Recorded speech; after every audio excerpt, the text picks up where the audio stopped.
ఎందుకు కులం గురించి మాట్లాడుతున్నారు, ఇంకా కులం ఎక్కడుంది అని అంటారు కదా. ఈ ప్రశ్న అప్పట్లో అంబేద్కర్ కు కూడా ఎదురైంది.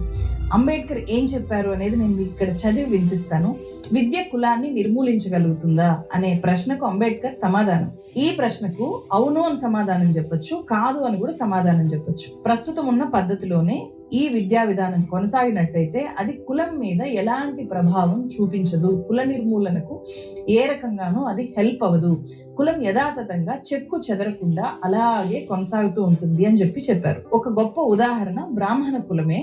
ఆ కులంలో 100కి 100 మంది చదువుకున్న వాళ్ళే ఉంటారు. అంతేకాదు అత్యధికులు ఉన్నత విద్యను అభ్యసించిన వాళ్ళు బ్రాహ్మణ కులంలో ఉంటారు. అయినా ఏ బ్రాహ్మణుడు తన కులానికి వ్యతిరేకంగా ముందుకొచ్చి నిలబడడు.